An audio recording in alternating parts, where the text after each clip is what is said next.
En el día de hoy trabajaremos las figuras retóricas o literarias para conocer las diferentes clasificaciones y funciones que tienen cada una de ellas dentro del texto. Cada día utilizamos el lenguaje y hacemos uso de expresiones cuyo significado va más allá en sí de las palabras, empleando expresiones con un sentido figurado, pero no de forma intencional como lo usamos en las figuras retóricas o literarias, que tienen como fin embellecer el texto a través de diversos recursos lingüísticos. Ahora bien, ¿saben ustedes a qué nos referimos cuando hablamos de figuras literarias o retóricas? Son esas formas de expresiones que utiliza el hablante dentro del texto para embellecerlo, darle vida y adornarlo con recursos estilísticos. Este tiene como finalidad persuadir, comunicar, es decir, busca convencer a través de diversos recursos y técnicas del lenguaje. Existen diferentes tipos de figuras literarias o retóricas. Estas se clasifican según el plano lingüístico en figuras semánticas, morfosintácticas y fonéticas. El procedimiento empleado subdividido en figuras de dicción, de pensamientos y tropos. Las figuras semánticas son aquellas que le dan un sentido diferente al objeto, pero que guardan una estrecha relación entre sí. Existen un gran número de ellas, por lo que mencionaremos solo las más relevantes, tales como prosopografía, que describe las características del exterior, es decir, la parte física de un personaje o persona dentro del texto. Por ejemplo, era una joven de ojos saltones, cuerpo de guitarra, piel blanca como la nieve. También tenemos la etopeya. Esta describe las cualidades, personalidad e interior de una persona. Dicho de otra manera, describe la forma de ser, de pensar, de sentir, de actuar de una persona. Por ejemplo, podemos decir una persona que es honesta, íntegra, honrada, entre otras. Para ser más explícita, veamos este ejemplo. Amigable, solidaria, consejera, amante e incansable. Eres tú, mi querida abuela. Por otro lado, tenemos el retrato, muy similar a la etopeya. Este detalla minuciosamente las características físicas e internas del individuo, es decir, mezcla ambas. Ejemplo de este es Arleni. Es una comunicadora social de 26 años, de piel morena, simpática, ágil, honrada y muy solidaria. Otras de las figuras literarias semánticas es la hipérbole o exageración.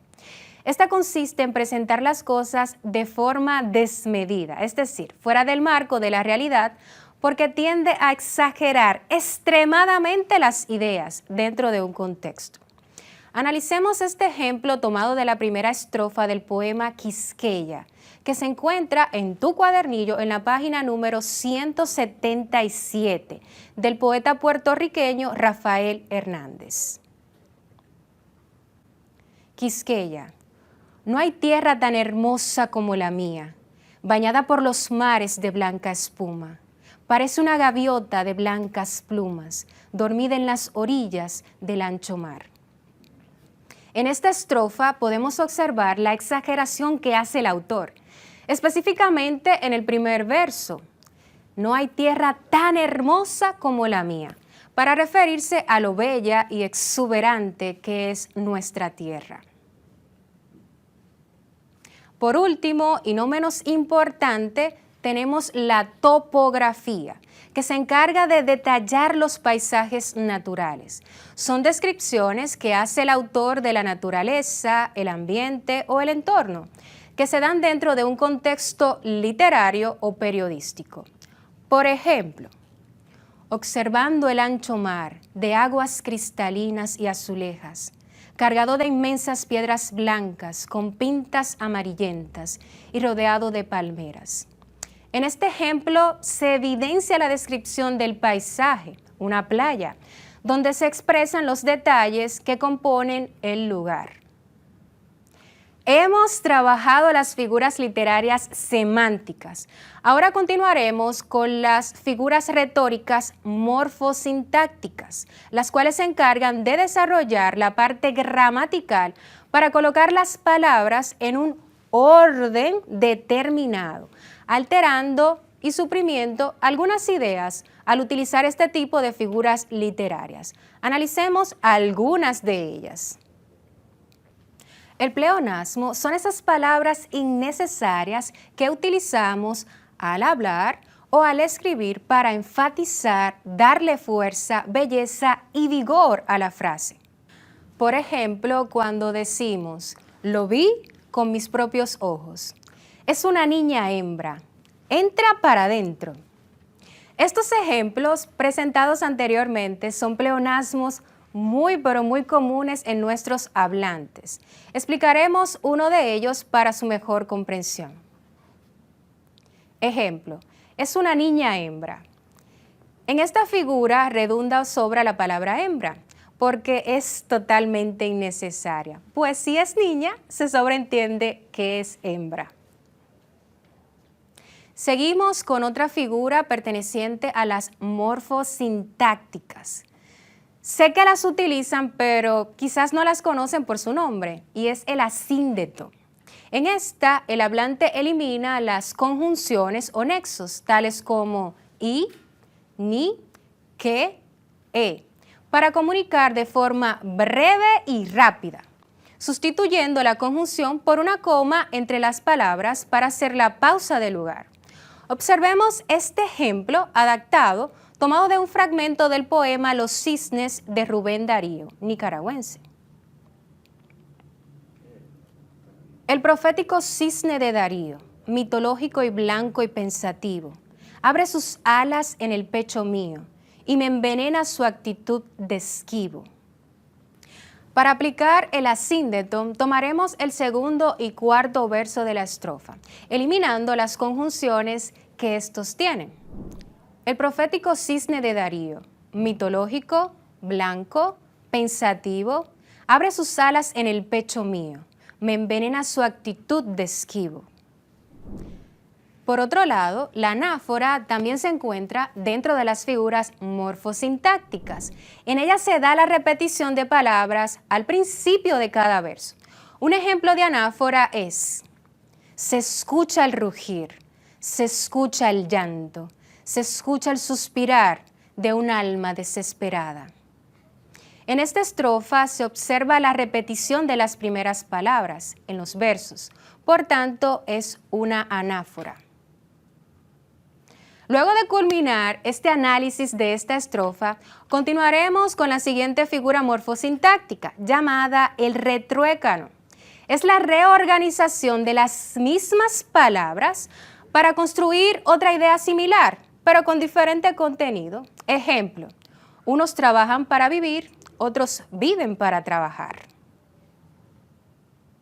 Estos versos parecen iguales, pero ambos tienen un significado distinto, pues el primer verso se refiere a que existen personas que trabajan para poder sostenerse, es decir, para poder vivir.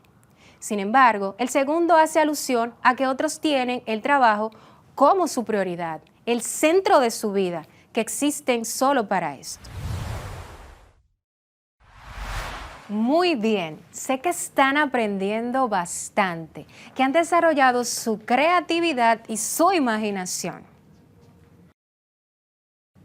Siguiendo el orden de las figuras literarias, según su clasificación en el plano lingüístico, cabe mencionar que aún nos falta una de dicha clasificación, y estas son las figuras retóricas fonéticas, que se encargan de darle vida a las palabras a través de los sonidos, del ritmo y la entonación.